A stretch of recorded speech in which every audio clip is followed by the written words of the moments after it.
GE X-Men Shadow V3M UV coated X-Men है कि हाँ X-Men डिज़ाइन यहाँ पे लिखा हुआ है। अच्छा, बहुत दिनों से ये मेरे सोफ़े पे पड़ा था और मैंने इसका फ्लायर जो ऊपर होता है पैकेट उसको फाड़ के फेंका है अभी ये वीडियो बनाने से पहले। लेकिन ये कस्टम्स ने खोल के भेजा है, मैंने अभी तक नहीं क्यूब को टर्न किया। हम और तुम इकट्ठे इसका लुक देखने वाले हैं। अच्छा जी, तो सबसे पहले जो X-Men डिज़ाइन की एक टिपिकल फीलिंग आती है, चाहे वो टोर्नेडो हो या जो भी X-Men के क्यूब्स हों, वो भी आए थे ना टीरा करके कुछ से, मुझे याद नहीं है। खैर, कार्ड को साइड पे रखते हैं। मैं शैडो के बारे में बताना चाहता हूँ। इससे पहले शैडो V2 2020 में आया था आई थिंक, या 2021, मुझे ठीक से याद नहीं। जो नए क्यूबर्स हैं 2020-21 के बाद की, उनको नहीं पता होगा इस सीरीज़ का। इस क्यूब पर, मतलब इससे पिछले वेरिएंट्स पर, जो शैडो का ओरिजिनल था पहला वर्जन, उस पर वर्ल्ड रिकॉर्ड्स भी टूटे थे। और यार ये एक गैंगस्टर क्यूब बोल सकते हैं हम, मतलब गैंगस्टर से मतलब एक बड़ा ही नेक्स्ट लेवल क्यूब माना जाता था। और इसका जो वर्जन 1 था वो बहुत टाइम तक फ्लैगशिप क्यूब रहा था 6x6 की दुनिया में। ग्रे कलर का हमें यहाँ पे पाउच देखने को मिलता है। उसके साथ हमें एक्स्ट्रा स्प्रिंग्स देखने को मिलते हैं। एक क्लीनिंग क्लॉथ जो कि टोर्नेडो के साथ इन्होंने सबसे पहले शायद दिया था, टोर्नेडो V1 जो इनका ओरिजिनल था। खैर, इसको भी साइड पे रखते हैं, हमारा इससे कोई काम नहीं। मेन चीज़ है हमारा ये क्यूब। राइट नाउ मेरा आउशी वर्म 6x6 मोयू का मेन है।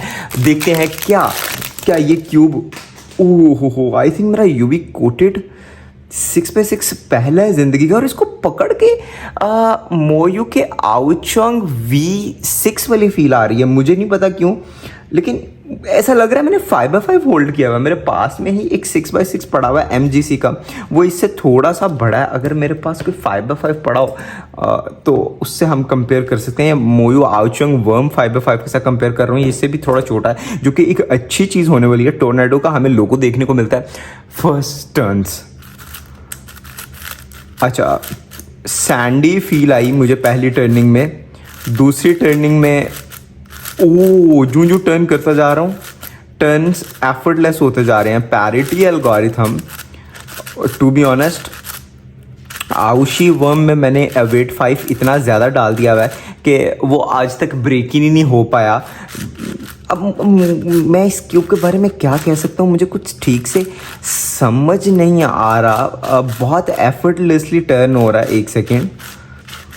और मेरा ख्याल से मैंने इसको ये करते करते ही बिगाड़ दिया। ये checker board pattern even layer पर नहीं बनता, बट कुछ टेक्निक से बनता है, लेकिन उस दौरान मैंने 2 लेयर्स कहीं इकट्ठे घुमा दी, मुझे पता नहीं लगा।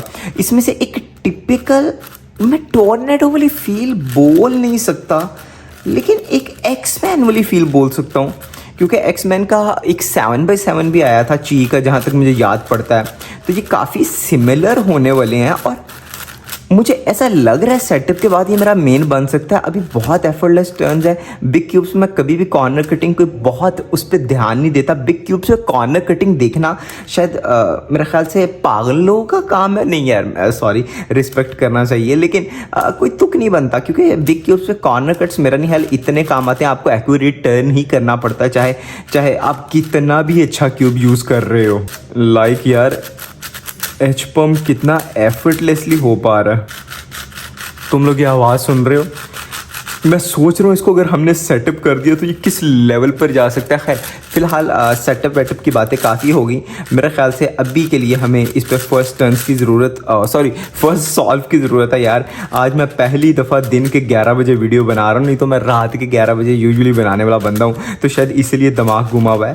बट यार, जब से ये टाइमर लिया आज तक इसको चार्ज नहीं किया, और इसकी चार्जिंग आज तक उधर ही है। मुझे लगता है कई 100 घंटे चल सकता है टाइमर। खैर, हमारा पहला सॉल्व स्टार्ट होने वाला है और आई थिंक मैं इसके साथ जाने वाला हूँ। येलो की मैं ये बार भी इजीली बना सकता हूँ, और ये भी क्योंकि 3-3 पीसेस पहले ही लगे हुए। हालांकि ऐसा कुछ प्री प्लान नहीं था, बट स्टार्ट करते हैं। सॉल्व में ही पता लग पाएगा असल पोटेंशियल क्यूब का, क्योंकि वैसे टर्न करने में कभी कभी टर्निंग पता नहीं लगती, क्योंकि हमारे ऑलरेडी PLLs काफ़ी एक्यूरेट होती हैं हमारी नॉर्मल टर्निंग से। आई थिंक मैं अपनी बात डिलीवर करने में कामयाब रहा हूँ, लेकिन यहाँ पे मुझसे सॉल्व ठीक हो नहीं पा रहा।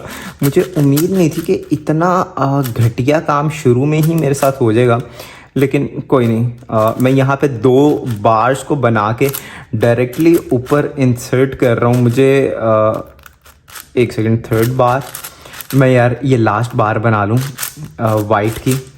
हाँ, मैं याव मेथड का यूज़ करने वाला हूँ क्योंकि मैं प्राइमरली, एक सेकंड, ये और मुझे नहीं पता सॉल्व करते हुए अब मुझसे बातें क्यों नहीं होती। एक दौर था 21/21 सॉल्व किया था पूरा बातें करते हुए। खैर दौर गुजर जाते हैं, क्या कर सकते हैं। थर्ड हमारा क्रॉस एच, हमारा ब्लू कलर का क्रॉस एच, और मुझे यहाँ पे काफ़ी चीज़ें अच्छी भी लग रही हैं, जैसे कि हम इसको काम में ले सकते हैं और इसको, और इनकी मदद से हम डायरेक्टली 2 लेयर्स बना सकते हैं। और रेड वाला हमारा कंप्लीट, मुझे नहीं पता मैंने क्या किया, बट तुम लोगों को पता लग गया होगा और मैं यही चाहता हूँ। खैर यहाँ पे हमारा यार सेंटर्स, मैं कहना चाहूँगा कि बहुत लकी टाइप के सेंटर्स मुझे मिले। अच्छा जी, मैंने सेंटर्स पर ठीक से ध्यान दिया कि नहीं मुझे ये नहीं पता लगा, बट हमारे सेंटर्स कंप्लीट, मैं ध्यान से मेरी मुराद ये है कि मैंने कलर स्कीम ठीक रखी कि नहीं। और हमें कोई कॉम्यूटेटर लगाने की इस पे वैसे यूजुअली ज़रूर, मैं बहुत टाइम बाद सॉल्व कर रहा हूँ एक 6x6, तो मुझे पता है मेरी बहुत सी गलतियाँ हैं। तुम लोग मुझे जज कर सकते हो खुल्लम खुला। अच्छा जी, हमारा दूसरा एच बन रहा है और यहाँ से तीसरा, और यार नहीं, सॉल्व ही नहीं कर पा रहा।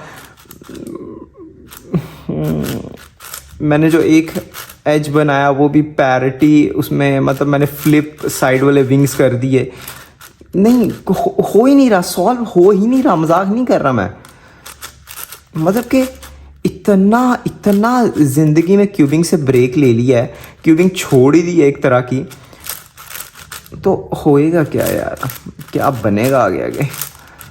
अच्छा जी, मुझे याद पड़ता है हम इसको काम में ले सकते हैं। अब लग रहा है कि मैंने शायद थोड़ा सा अच्छा ही काम किया है, जो मुझसे मेरी गलती थी। और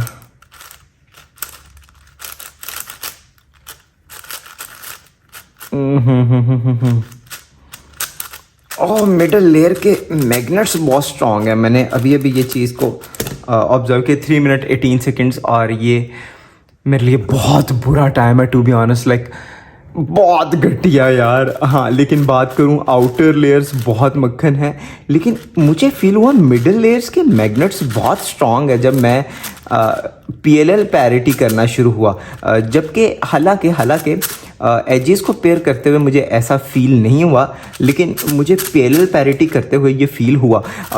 मैं इस पर, अगर तुम लोग कहोगे तो बाकायदा इसको सेटअप करके ब्रेक इन करके इस पर पूरा रिव्यू बना सकता हूँ, क्योंकि अभी हम बहुत कुछ इस बारे में नहीं कह सकते।